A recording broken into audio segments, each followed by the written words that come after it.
buhay o kabiguan, ng ligaya o lungkot. Kaya marapat lamang na tanggapin si Jesus bilang tagapagligtas at Panginoon. At matapos yun ay panariwain ang katapatan at paglapit sa Kanya bawat araw o day by day. Ang day by day ay naglalayong umalalay sa pang-araw-araw na pamumuhay. Narito po si Kuya Ed Lapis sa mensaheng pinamagatang Only in One's Own House.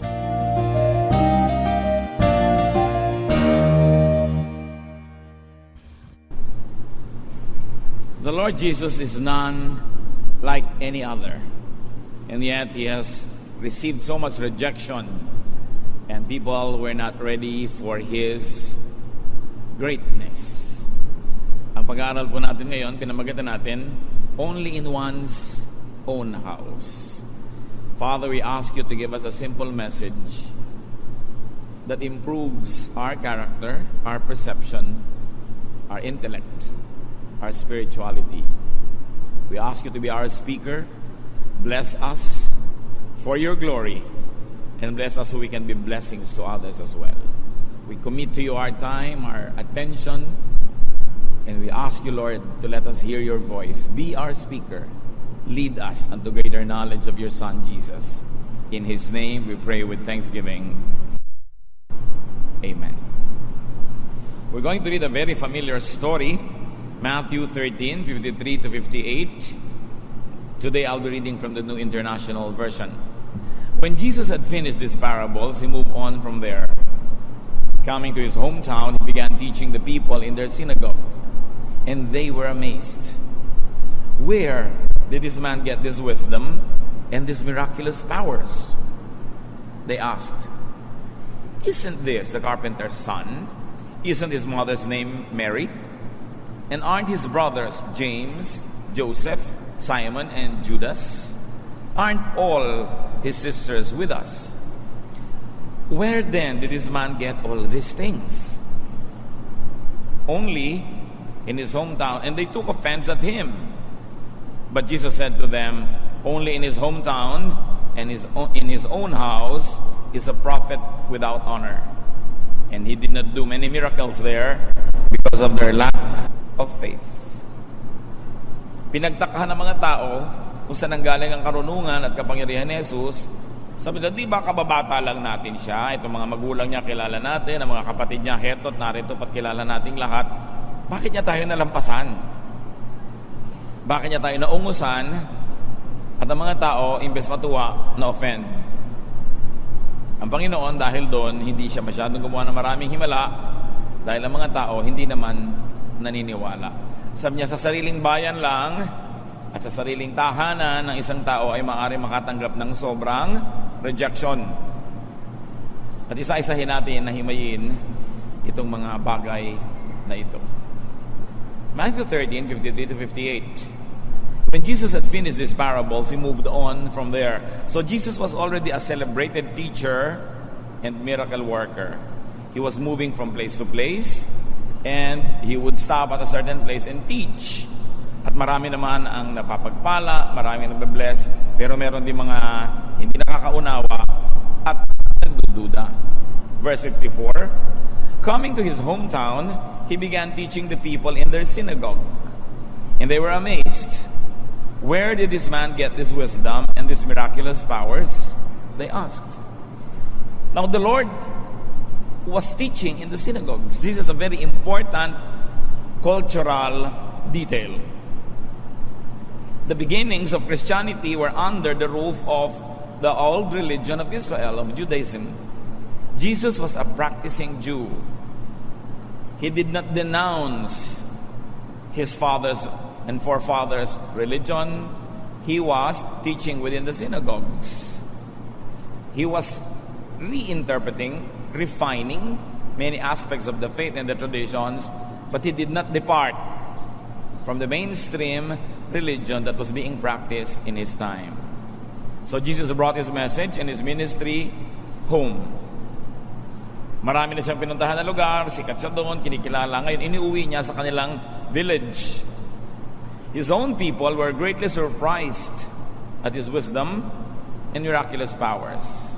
And there are two things you could do with your surprise, or with your being surprised. You can reject what surprises you, or you can celebrate it. The people of his village decided to reject what they could not initially understand.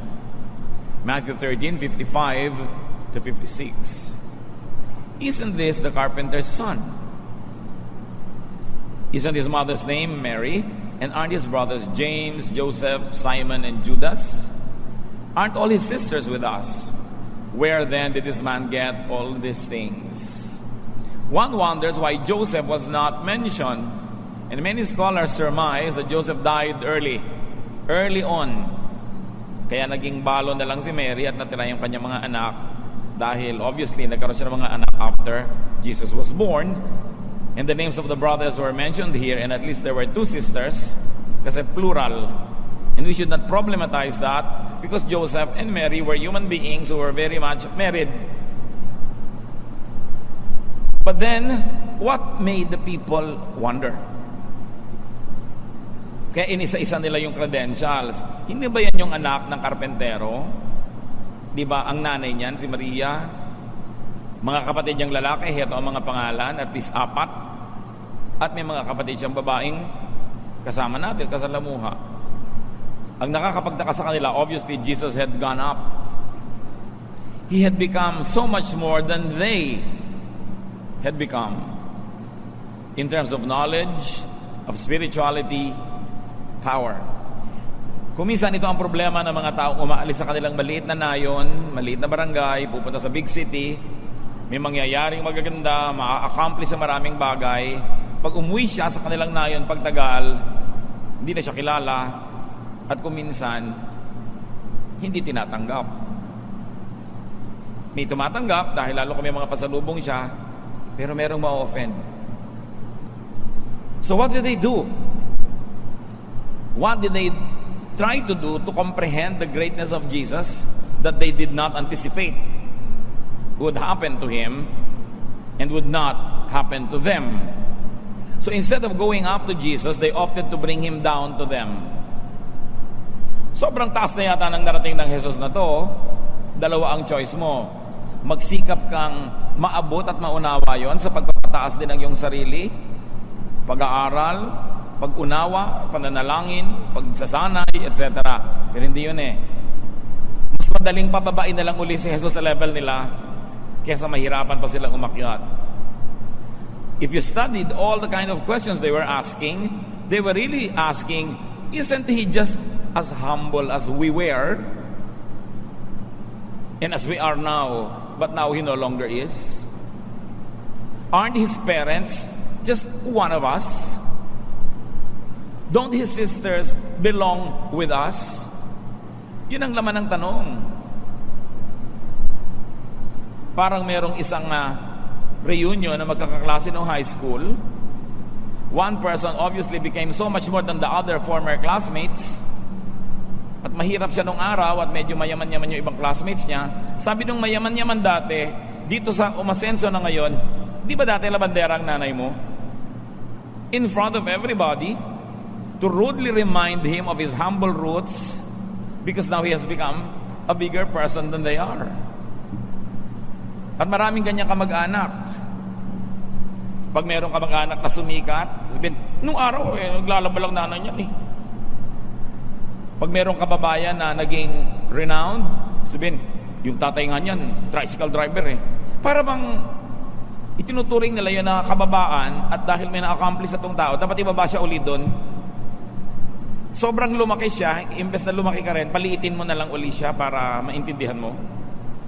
So the question was, isn't he supposed to be just as ordinary, as common, as simple as we have always been? At ang tanong nila, where did he get all these things? Parang imposible. How could he really be above us? Parang pagka may yumaman na kababaryo, siguro smuggler. Siguro nagnakaw sa gobyerno. Kung ano-ano agad ang iisipin ng mga tao. Pag may nag-abroad na magandang babae, pag uwi, siguro kung ano ginagawang himala niyan abroad. Kasi mga inggit. Kailangan paliitin mo yung malaki para pareho lang kayo. Matthew 30:57, and they took offense at him. Instead of celebrating Jesus, they took offense at him. This so easily repeats and happens in families, in communities, in groups today. Someone rises, and then people try to belittle, to ignore, to even demonize his accomplishments.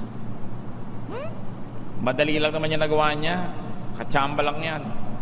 Mga ganong salita.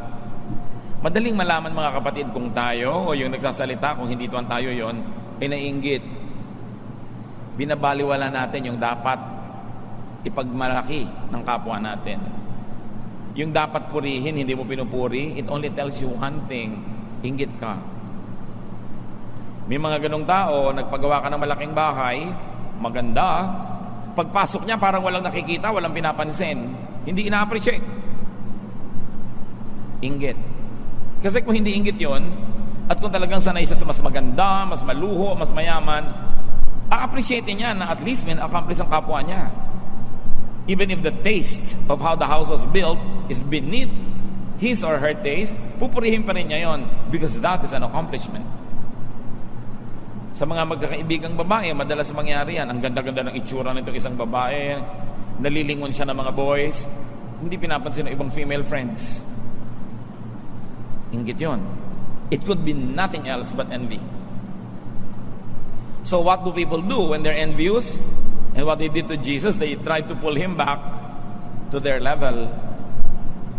Ang taas mo pala ha, maipaalala ko nga sa'yo kung ano ka noon para lumiit ang ego mo. Gusto ng tao, katulad lang namin siya noon, kaya dapat hanggang ngayon, ganun pa rin. Alam na alam yan ng mga tao naging accomplished sa whatever career they embarked on. Medyo yumaman ka o kaya sumikat ka o nakilala ka. Ang gusto ng mga tao, hindi ka magbago. Kaya sasabihin nila, alam mo, better pa nga kami sa kanila noon eh.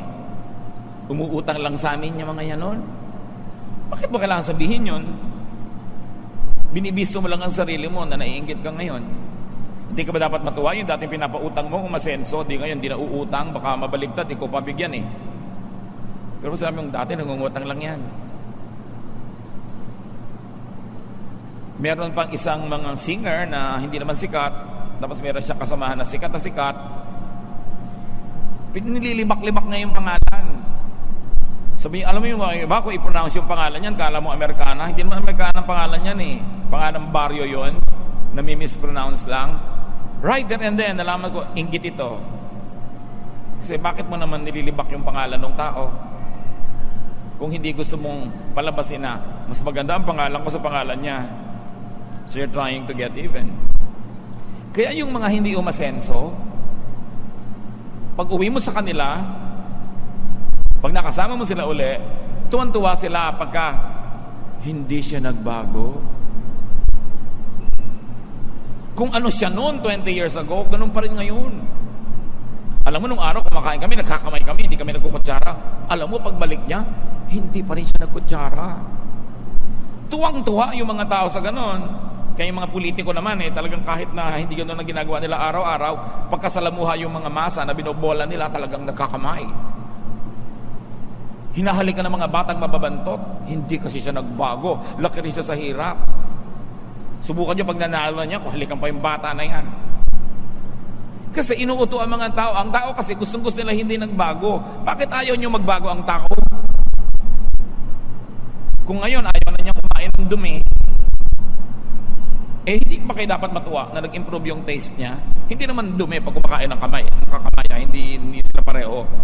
Pero gusto natin, hindi siya nagbago. Kasi alam nyo kung ano ibig sabihin nun. At least wala siyang agwat sa amin, tabla lang.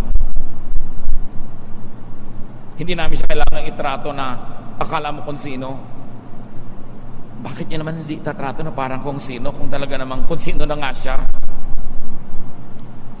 Nasa kanya na mag-volunteer kung ayaw niyang umarte na kung sino na nga siya. Choice niya yon.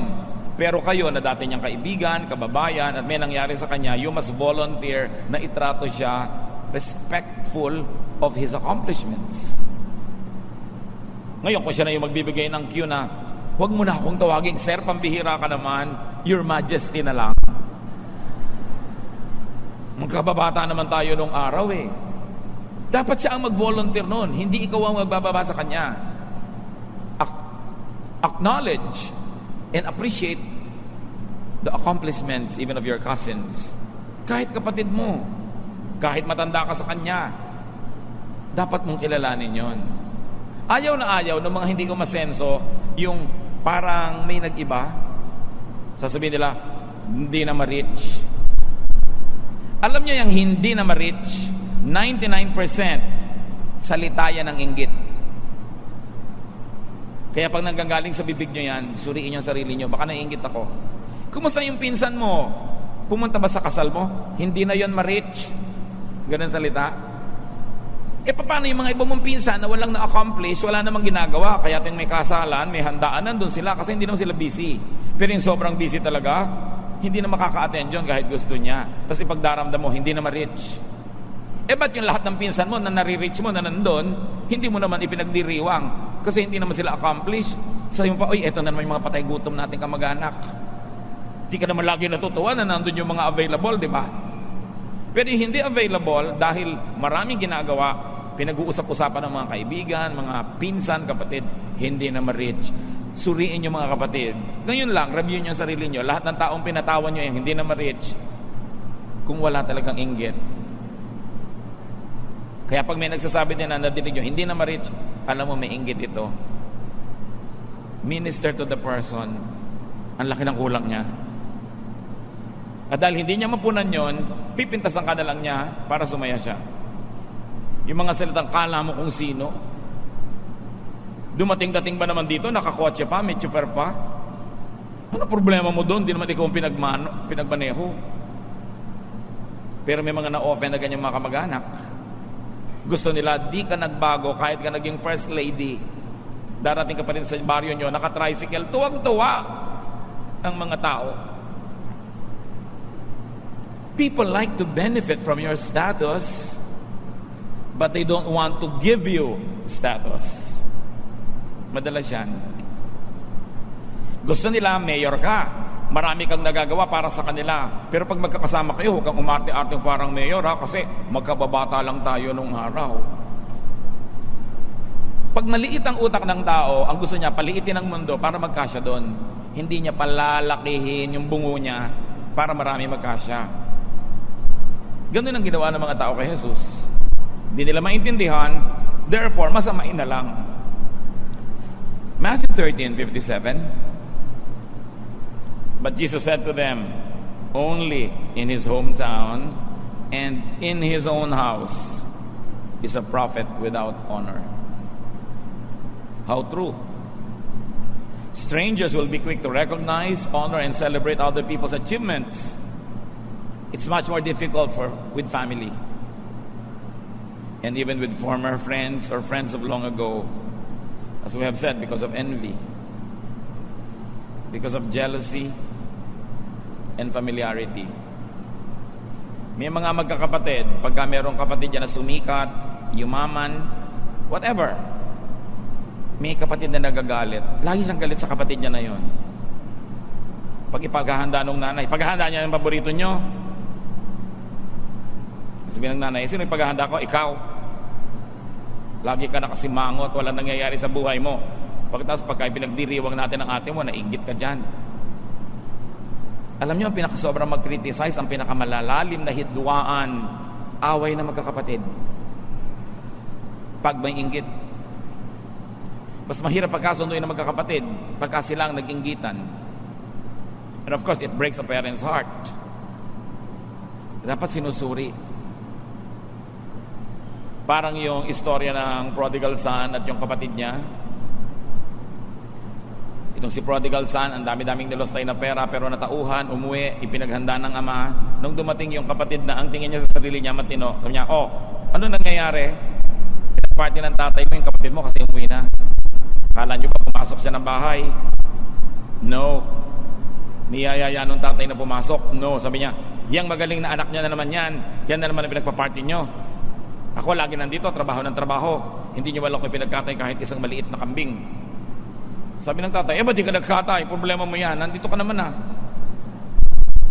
May ganun, mga naiinggit. James 3:16, for where you have envy and selfish ambition, there you will find disorder and every evil practice. Anong resulta? Dahil minasama nila yung accomplishment ni Jesus, He did not do many miracles there because of their lack of faith. Matthew 13:58. Hindi tuloy sila nakapala. Wala silang napala. Hindi sila napaghimalaan. But then again, there's another side story here. That miracle is a two-way thing. Dapat nananalig ka, nagsusubscribe ka para magkaroon ng miracle. Hindi lang dahil may miracle worker, dapat maniwala ka. You always have to cooperate. Gusto mo maggumaling ka sa treatment ng doktor, maniwala ka sa kanya. Pero yung doktor na eto, gagamutin ka, tingin mo ko, parang mauuna pang mamatay sa akin ang doktor na ito. Parang hindi ka tatabla ng mga administrations niya dahil wala kang bilib eh. Diba? Kaya kailangan, italaga mo yung sarili mo na magko-cooperate ka. Kahit nga yung mga tumatawag na mga espiritu at mga nanguhula eh, tatawag agad ng espiritista. O baka may kontra dito, lumabas na lang muna. Kasi hindi rin tatalab yung magic niya kung may nangongontra. Sa family nyo, baka may kinokontra kayong tao. Magnenegosyo, mamumuhunan, nakakontra ka agad. Wala, malabo yan. Yung kilala ko sa kabilang barangay, nagganyan, nalugi. May kontra agad. Mahalaga unity, lalo sa church. So the Lord never saw that kind of unity, so He did not do miracles. The people lost great opportunities for learning, for healing, and for empowerment because of their lack of faith. And it happens to us also. Pag di tayo nananalig sa isang katuruan, hindi tayo nananalig sa isang ideya, sa isang filosofiya, sa isang doktrina, it can never help you. Why could it be difficult to believe in someone we know? Someone we used to know? Because we cannot accept that they have left us behind. Kaya mga iba ayaw umaten ng mga high school reunion. Aten ako nun, darating na naman si ganun, magyayabang lang yun. Kasi maganda nangyari sa kanyang buhay. Allow people to grow. Better, allow people to outgrow you. Especially if they are family or friends. Tulungan nyo isang taong lumago. Payagan yung malampasan kayo. Kahit pa mas matanda ka o nauna sa kanya. We benefit when people around, when people close to us, grow. We benefit more when they outgrow us. Isipin mo na dati mas mayaman ka sa kanya, ngayon nalampasan ka na niya. O di, at least may masasandalan ka kung kailangan, may malalapitan ka. Kesa lahat ng tao, mas mahirap kesa sa'yo. Anong nakakatuwa doon? Di ikaw lagi nilapitan. Meron kang kamag-anak na mas malakas, o di mabuti, para kung natumba ka, mabuhat ka man niya. Hindi ikaw yung pinakamalakas, nasa iyo lahat ng burden. Dapat natin ikatuwa pag may nakakalampas. Honor, recognize, celebrate the growth of people around you. And when you do that, you'll be happy instead of sad. Kasi kahit naman pigilin mo, may mga tao nga asenso. Pero pag ipagluluksa mo ang pag-asenso nila, ang dami mo namang ipagluluksa. Sayang, samantalang pwede mo namang ipagdiwang yon. Sobrang umuunlad yung South Korea. Sobra din ang strain sa kanilang social relationships. At may nagsabi na isang Koreano, of course, it's a figure of speech. Sobra daw naging materialistic ang mga Koreano that when a man builds a nice house, his neighbor begins to have ulcers. Parang nagkakasakit ka pagka umaasenso yung kapwa mo dahil nalalampasan ka. Kasi sobrang na naging materialistic ang tao. Sinusukat na nila ang halaga ng kapwa sa laki ng bahay, ganda ng kotse, etc. etc. So hindi na sila nagdiriwang pag may nagpapagawa. Samantalang nung araw sa traditional culture, pag may nagpapagawa, tumutulong pa yung mga kapitbahay. Pag may nagpapalaki ng bahay, tinutulungan nila para baka sakaling bumagyo, mag-iba yung maliit nilang bahay, makasilong man lang sila doon sa malaking yon in times of trouble. But when you always treat other people as competitors, and when you treat their successes as threats to you, you will have a lot to be sad about, and you will really have you will have ulcers. Magkakabutas-butas ang sikmura mo sa dami ng acid. Dahil pagka nag-aalala ka, nagagalit ka, nagiging acidic yung katawan mo. It works against you. Gayahin si John the Baptizer, founder of this baptism thing, yung baptism of repentance, and then Jesus just went to him one day and got baptized. And then later on, people were following Jesus instead of John. And the followers of John said, "How do you feel about this? This Jesus that you baptized is already being followed by many people that you baptized." At ang sabi ni John sa John 3:30, "He must become greater, I must become less." E di tahimik yung puso niya. Tahimik yung kalooban niya. Dahil yun naman talaga ang dapat mangyari. Si Joseph, so-called the dreamer, galit na galit yung mga kapatid niya kasi mahal siya ng tatay niya. Tapos lumala pa yung galit, Genesis 37:6-9. He said to them, meaning his brothers, "Listen to this dream I had. We were binding sheaves of grain out in the field when suddenly my sheaf rose and stood up straight, while your sheaves gathered around mine and bowed to it." His brother said to him, "Do you intend to reign over us? Will you actually rule us?" And they hated him all the more because of his dream and what he had said. Then he had another dream and told it to his brothers. "Listen," he said, "I had another dream, and this time the sun and moon and 11 stars were bowing down before me." At lumalalalo ang galit ng mga kapatid niya. Sabi niya, sila ay nag-iipon na ng mga trigo na pinagbubungkos-bungkos nila, tinatali nila yung mga stalks. Sabi niya, "Alam niyo na panaginipan ko, itong mga iniipon kong sarili kong mga tangkay ng mga trigo ay tumayo ng tuwid na tuwid, at yung inyo nagyukuan lahat." Nagalit yung mga kapatid, mas matatanda sa kanya. Anong ibig kong sabihin? Pag-aharian mo kami? May isa pang nadagdag na dream, mas maganda pa. Mas lalo nagalit yung mga kapatid niya. But you know the story. Nangyari naman. Joseph became a top government official in Egypt and effectively saved not only his brothers and father, but their clan from death of hunger, from famine. Dapat sabihin nila, "Ay, ibig mo sabihin, kapatid na bunso, malalampasan mo kami mga magsasaka, kami mga simpleng tao? Salamat, sige, tutulungan ka namin para lumampas ka.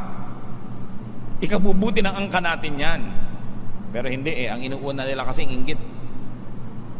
They prioritize their envy, their narrow-mindedness, their myopic vision of the world and view of the world.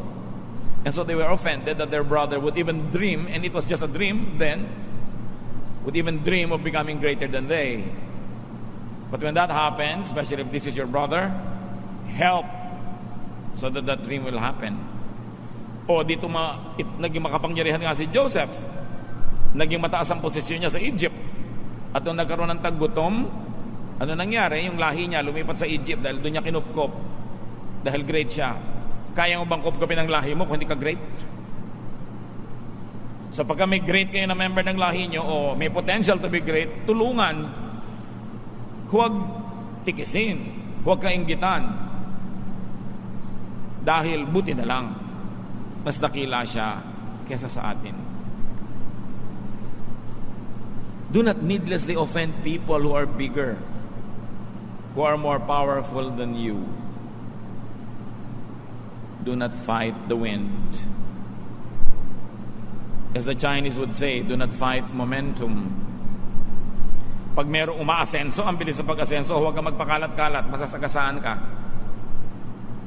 Huwag kang humarang-harang sa isang taong may buwelo. Kasi masisira ka lang. Do not fight momentum. Join it. Push it. And get far. Ecclesiastes 10:20. Do not revile the king, even in your thoughts, or curse the rich in your bedroom. Because a bird of the air will carry your words, and a bird on the wing may report what you say. So, naku, huwag mong mamumura ang hari. Kahit sa isip mo lang. At huwag mo rin gagawin yan. Magsasalita ka ng mali, ng pangit, laban sa mga makapangyarihan. Kahit pa sa kaloob-looban ng bahay mo na walang ibang tao, di mo alam. Baka ma-pick up ng isang ibong lilipad-lipad ang thoughts mo at dalhin dun sa tao, lagot ka. Why can you not tell secrets in a vegetable garden? Because potatoes have eyes and corn have ears. May tainga ang lupa, may pakpak ang balita. Magtataka ka, empleyado ka, yung sinasabi mo mga kasiraan ng amo mo, nalalaman niya. Promise, nalalaman. So magtataka ka, hindi ka umaasenso. Na-assign ka, sales manager sa Spratly Islands. Ganun talaga pag Makati ang dila mo. Pagka daldal ka ng daldal against the powerful, makakarating. Ang matalinong tao hindi ginagawa yon. You could only lose. Talo ka dyan. So going back to the story of Jesus and our very own stories, honor your family and hometown achiever. Ngayon pa lang mag-isip na kayo mga kapatid, anong application ang pinag-aaralan natin? Meron bang umasenso sa pamilya nyo na pinipilit nyo pang ibalik sa bote? Do not foolishly try to reprise old roles. Tapos na yon. Do not foolishly try to ignore other people's achievement over time. Do not put butterflies back to their cocoons. It cannot happen. Kung merong lumaki na yon. Join na lang kayo. Huwag nyo na kontrahin. Malulugi lang kayo. Benefit from your homegrown prophet's wisdom and miracle working. Apply this to your relatives, to your friends, to your former classmates. Honor achievement. Ang hirap mag-achieve ha. Dapat i-honor yan. Romans 13:7. Give everyone what you owe him. If you owe respect, then respect. If honor, then honor. Do you honor the person that was formerly beneath you? Do you honor a person who is powerful, who is accomplished? Do it and watch miracles happen. Kahit ang Panginoong Jesus hindi naghimala kasi hindi siya ino-honor eh. So anong himala nga maaasahan nyo sa mga kilala, kamag-anak, kaibigan kung di nyo naman siya ino-honor. At kung ikaw yung achiever, kapatid, if you are the achiever and people don't honor you enough, don't feel bad. Don't assess yourself with the way people accept your success. But let your success be as it is success. Forgive people who even dishonor you because you are popular or because you are rich or powerful. Understand them as only being envious. People will criticize you if you are visible, if you are accomplished. But remember this, most criticism is an expression of envy. Pag sinisiraan, kinikriticize, malamang kinaiinggitan. Pag sinabi mo ang pangit-pangit man ang bahay niya, gumastos ng gumastos, pangit naman ang gawa. Inggit yun. Kasi kung hindi ka naman naiinggit, di mamaawa ka pa sa kanya, nasayang yung pera niya. Pero when you criticize yung mga anak ng mga kaibigan nyo, yung anak niya honor nga, pero abnormal naman eh. Inggit ka lang kasi yung anak mo hindi honor, no? So, suriin nyo mga kapatid ngayon, sino mga kinikriticize nyo? Recognize it as unexpressed envy. Repent. Get the envy out of your system because it will poison you. It will poison your relationships. And God will not make miracles with you, for you, and to you. And if you are the object of this envy, try to lay low. Alam mo kinakaingitan ka na, huwag ka na maingay. Alam mo pwede kang maging tampulan ng pintas dahil inggit sila. Try to dress down instead of dress up. Try to reach down to people because they have no capacity to reach up to you. Sino bang inaasahan ng Diyos na mag-adjust? Yung maliit o yung malaki? Yung malaki naman, kaya niyang magpaliit eh. Pero yung talagang maliit, kahit anong gawin niya, hindi siya magpapalaki. Hindi niya kaya yon. Parang yung palaka, na pinalaki niya sa sarili niya, tapos sumabog. So maging maunawain na lang kayo mga kapatid. Kung kayo kinakaingitan, try to be kinder, nicer, more assuring. To whom much is given, much is required. Dear God, we ask you to give us the wisdom to apply this very simple truth in our lives. Naganap sa buhay ng iyong anak na si Jesus, nagaganap sa marami sa amin ngayon, o kaya kami yung gumagawa ng hindi maganda. Kung alin man kami sa kwentong ito, turuan niyo po kami, at sa pagbabago ng aming isip, turuan mo kaming baguhin ang aming ugali, ang aming lifestyle, ang aming mga pananaw at arte sa buhay. Teach us to improve, O God, to appreciate accomplishment, and to forgive those who ignore and belittle our own accomplishments. Reflect on this, brothers and sisters. It's pointless to sit here and hear all this and not benefit. So isipin natin kung anong application sa buhay natin at lumago ang ating espiritu. Madagdagan yung kapayapaan natin sa buhay. Dear God, as your people bow before you and keep still, let us hear your voice. Teach us to become better persons and teach us to be forgiving.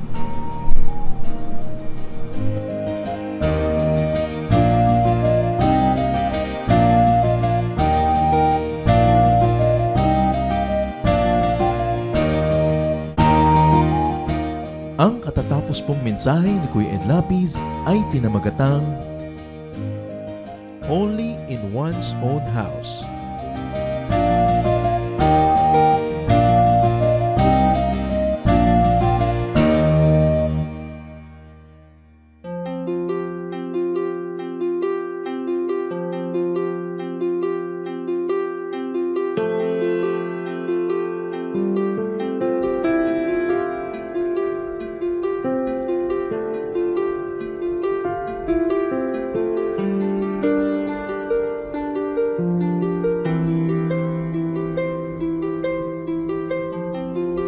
Panginoon, ang sabi niyo sa akin, lumapit lang sa inyo. Ibig ko'y diringgin, pasanin ay aalisin. Lahat ng kabigatan ng isip at katawan, ilalagak ko na sa inyong kanlungan. Nais kong madama haplos ng iyong kamay, paghako sa damdamin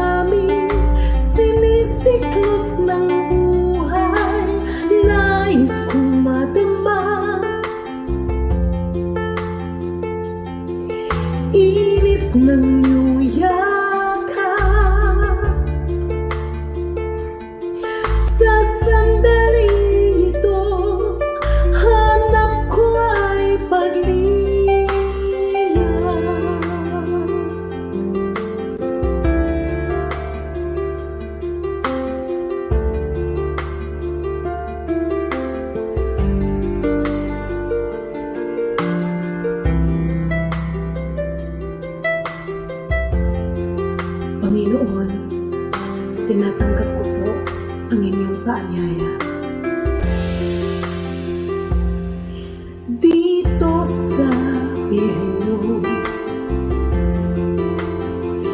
Nais kong magpahinga.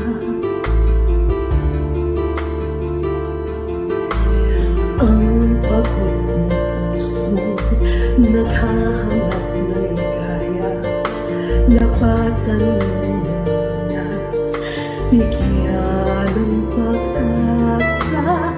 Nais kong madama haplos ng iyong kamay. Paghakot sa damdamin, sinisiklot ng buhay. Nais kong madama init ng iyong yakap. Sa sandaling ito, hanap ko ay paglinga.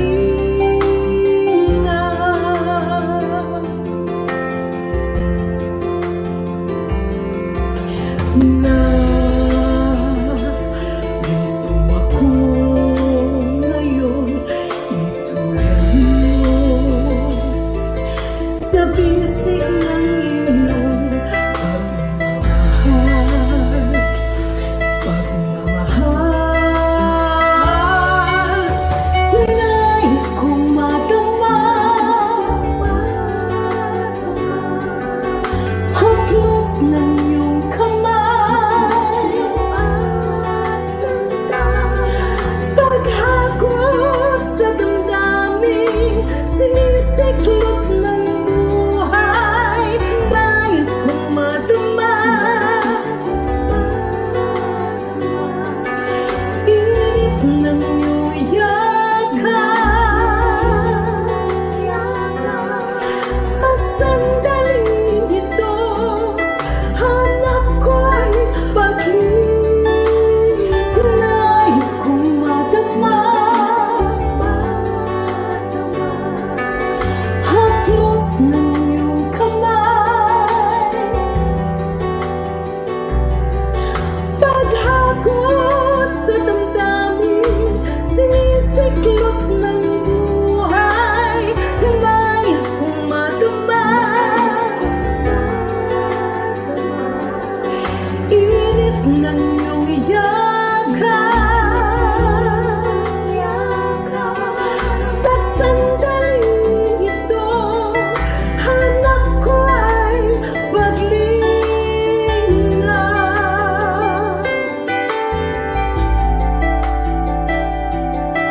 Sa sandaling ito, hanap ko ay paglinga.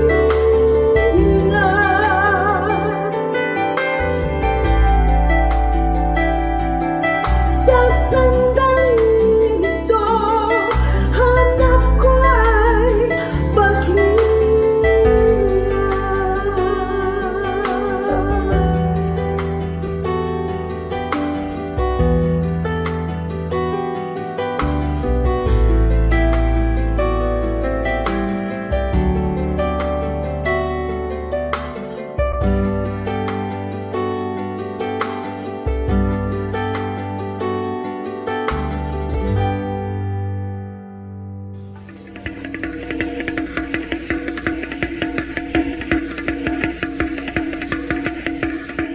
Maraming kasaysayan ang musika ng ating bayan at pawang lahat yon ay mga hiyas ng ating lahi. Ang isang instrumento na napakagandang pagtuunan ng pansin ay ang gimbal ng mga mansaka.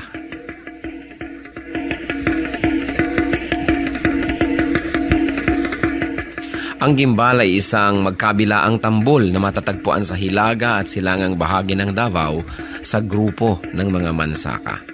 28 sentimetro ang taas nito, humigit kumulang, at 21 sentimetro ang bilog, humigit kumulang. Yari ang gimbal sa isang katawan ng punong kahoy at ang magkabilang dulo ay tinapala ng pinatuyong balat ng usa. Ito ay hinahampas ng isang manipis na patpat habang isang kamay ay tumatapik-tapik sa kabilang tambol sa kabilang dulo ng instrumento. Ang gimbal ay maaaring tugtugin mag-isa o ng mga may kasamang ibang instrumento kung ito'y ginagamit sa ritual. 1 hanggang 2 tao ang maaring tumugtog sa magkabilang dulo ng gimbal.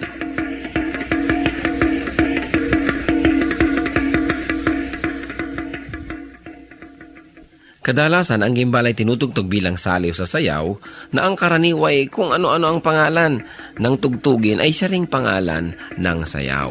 Kung ano ang tawag sa instrumentong ginagamit ay nagiging tawag din sa sayaw mismo.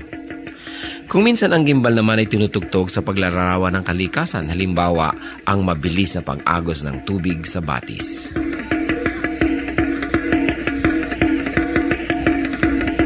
Ang gimbal o kimbao, instrumento ng mga mansaka.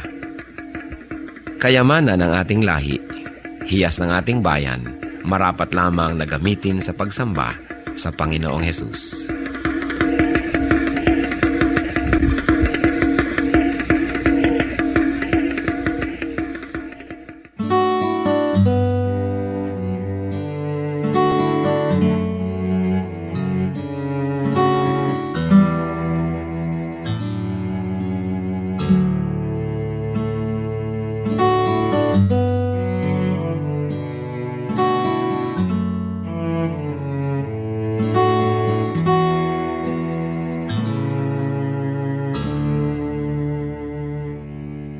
Aking damdamin, di mapalagi at ang isipan ay laging ligaw, di mawawari ang buhay palagi kahit itama ay hindi sapat. Nais kong itamang lahat, ngunit di abot at di sapat. Jesus, kailangan kita. Jesus, hindi mangangamba. Jesus, pag-ibig niyo'y ba di mapapantayan kahit nasiman.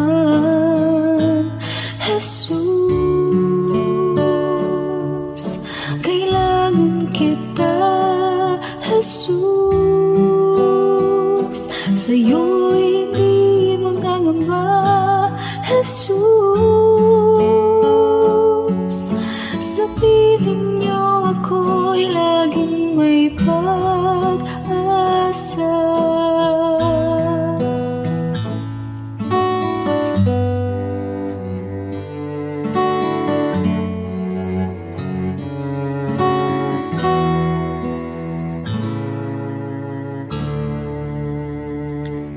Aking damdamin, di mapalagi at ang isipan ay laging ligaw,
Bakit ang mga Pilipino mahilig magsama ng iba kahit sila lang naman ang iniimbita?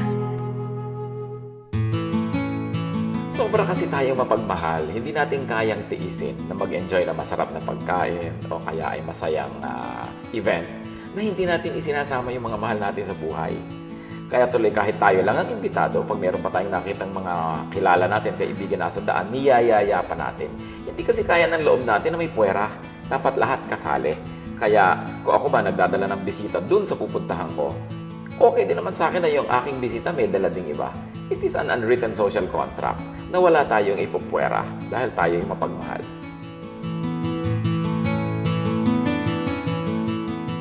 Sa inyo po, Panginoon, lapat itong aking loob na sumilong at pasakop, makisuno at sumukob. Sa tuwing kayo'y lalapitan ay lagi nang gumagabay, taus-pusong lumilingap sa bawat pusong sugatan. Kabutihan niyong matapat, bukas palad kong magbigay, kahit ang tulad kong abay, walang patagong anuman.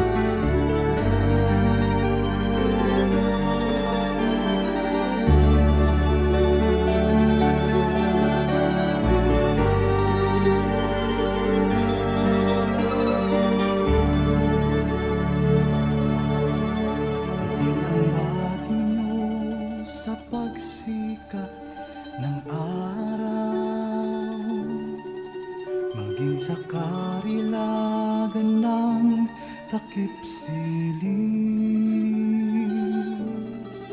at sa kandili nyo ako'y hindi maliligaw.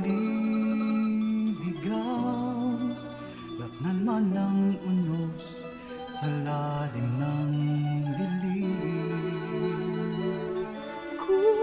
Sisikapin kong bilangin ang mga bituin, isa-isahin ko man bato sa buhangin. Walang makahihigit sa lawak ng iyong pagtingin, sa kalinga niyo pagmamahal sa akin. Alleluia, Alleluia, Alleluia, Alleluia,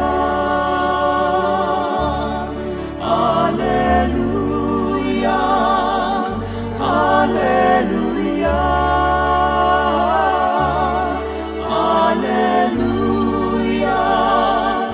Alleluia.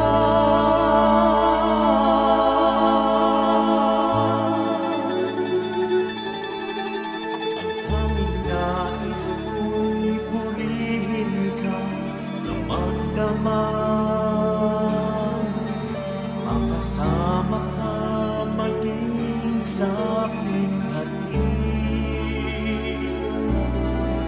ako'y nagagalak sa kaligtasan niyo't habang pagkapaglapit ko, ngiti ang iyong bati.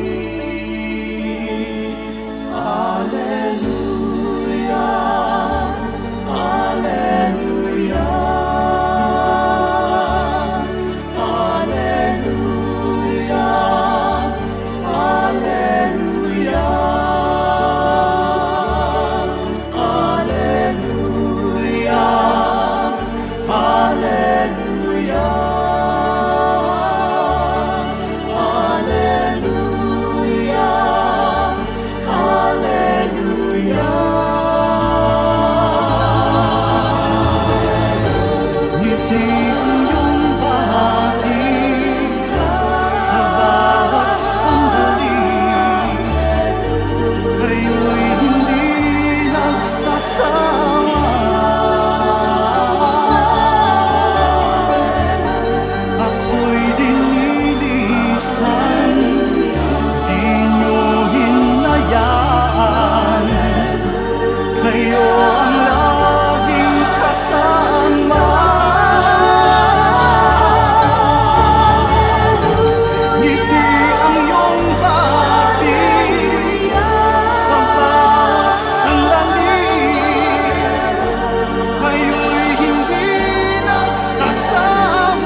Oras na po para pansamantalang magpaalam ang programang Day by Day.